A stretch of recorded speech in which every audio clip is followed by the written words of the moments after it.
कि मैं एक ब्राह्मण परिवार से हूँ। मेरे पिताजी जो थे पुलिस में नौकरी करते थे और हमारा एक खुशहाल परिवार था। 2 बहनें थी, माँ और हमारे पापा। लेकिन ये खुशी हमारे ज़्यादा दिन नहीं चल पाई। इस खुशी में किसी की नज़र लगी। इस खुशी को हमारे जो पिताजी थे वैसे ऑफिस में काम करते थे, उनको बताया गया था कि आपको थ्रेट है, लेकिन वो किसी की परवाह नहीं, बहुत निडर थे, देशभक्त थे, वो किसी की परवाह नहीं करते थे और अपने कर्तव्य का पालन करने के लिए निकल जाते थे। और हम लोग सब, मैं बहुत छोटी थी, 6-7 साल की बच्ची थी और अचानक एक दिन शाम में दोपहर में क्या होता है कि उनकी डेड बॉडी घर आ जाती है। कुछ पता नहीं चलता क्या हुआ और ऑफिस के लोग उनको झंडे में लपेट के ले आते हैं कि ऐसे टेररिस्ट अटैक हुआ, उसमें शहीद हो गए। उसके बाद जो हुआ मैं बहुत मुश्किल से भूल पाऊंगी। मेरी माता जी जो एक बहुत ही ऑर्थोडॉक्स भगवान को मानने वाली और अपने घर परिवार को संभालने वाली लेडी थी, जब उन्होंने अपने पति की डेड बॉडी देखी, उन्होंने ये नहीं सोचा कि मेरे 2 छोटे छोटे बच्चे हैं, बड़ा 7 साल का है, छोटा उससे भी 1 साल छोटा है। मेरी माँ वो देख नहीं पाई और वहीं पे कोलैप्स हो गई और घर से 2 डेड बॉडी निकली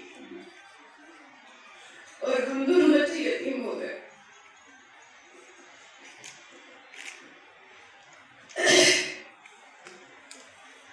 उसके बाद हमारी पढ़ाई लिखाई कुछ भी ये नहीं था, कौन कराएगा। हमारे रिश्तेदार सब लोग परेशान थे कि आज उनको किया है, कल हमें करेंगे, कल हमारे ऊपर आएगी, तो हमको कोई लेने वाला भी नहीं था।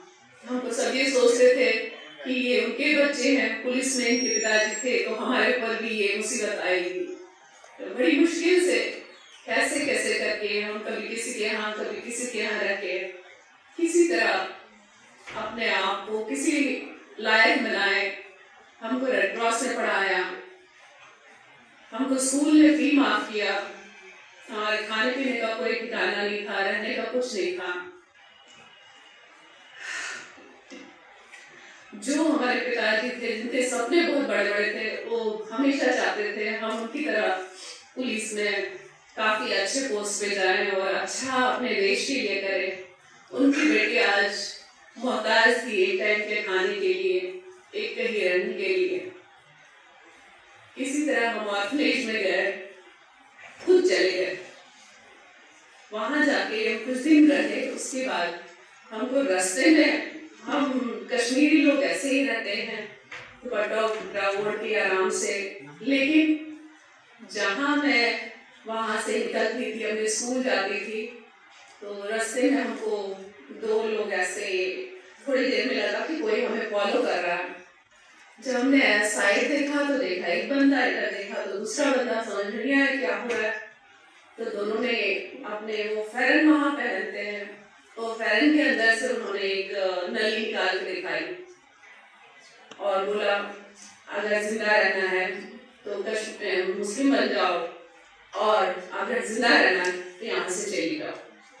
मुझे पता नहीं उन्हें कैसे पता चला मैं किसकी बेटी हूँ, कौन हूँ, क्या हूँ, या उनको ये पता था मैं हिंदू हूँ। मेरे हाथ पैर कांप गए, मैं वहीं पे, मतलब मुझे समझ ही नहीं आया मैं कैसे रिएक्ट करूँ इस चीज का, मैं कैसे उनको कुछ बोलूँ। तो बोले, मैं उनसे कुछ बोल नहीं पाई, एकदम शांत हो गई, मेरा पूरा शरीर ठंडा पड़ गया, मैंने कुछ नहीं बोला। उसी रात में वापस ऑर्फनेज गई, मैंने कहा ऐसे है, तो ऑर्फनेज वाले बोले कि भाई अब यहाँ रहना नहीं है, अब आप जाइए यहाँ से। मैं अकेली लड़की दुनिया में रह गई थी, मैं कहाँ जाती, किसके पास जाती, कुछ नहीं, कुछ समझ नहीं आया। तो हमारे एक फैमिली फ्रेंड थे, वो जम्मू जा रहे थे, पापा के दोस्त थे, उनके साथ में जम्मू चली आई। उसके बाद फिर अपना जो भी एजुकेशन था मैं इग्नोर से पूरा की किसी तरह से, और इसी तरह पहुँचते पहुँचते कैसे तकदीर मुझे कहाँ से कहाँ, वहाँ से बचते बचाते मैं यहाँ उड़ीसा तक पहुँच गई। और अभी मैं यहाँ रहती हूँ और चाहती हूँ कि कश्मीर में जैसे मेरे साथ हुआ है ऐसे ही बहुत सारे परिवार के साथ हुआ है। मैक्सिमम परिवार के साथ कुछ भी कोई नहीं ला पाया है। जिसका जो कुछ था, मैं सिर्फ एक कुर्ता पजामा पहन के वहाँ से आई थी, और जितने भी कश्मीरी निकले, मेरे भाई बहन मेरी माताएं, सब इसी तरह का सीन सबके साथ था।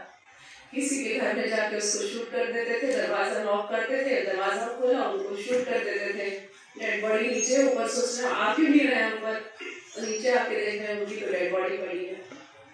तो इसमें कुछ भी नहीं कर पाते थे हम लोग, और वहां से सिर्फ भागने का एक ही नारा था, रहियो गलियो सही।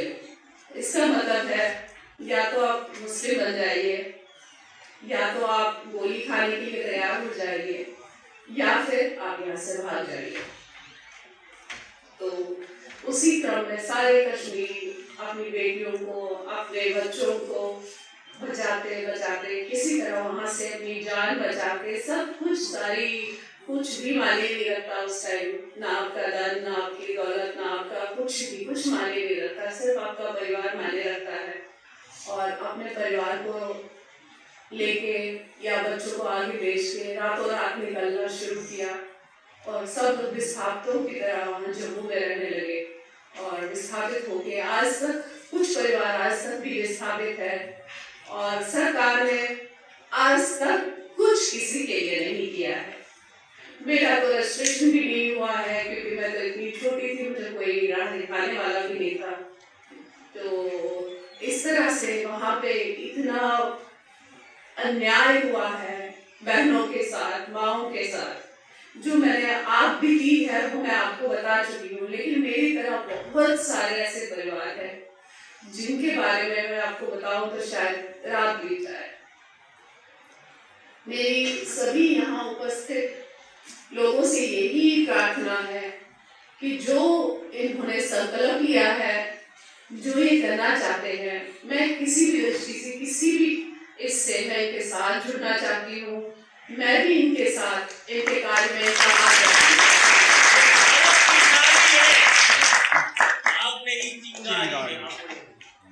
भारत की नारी है, अब नहीं चिंगारी है।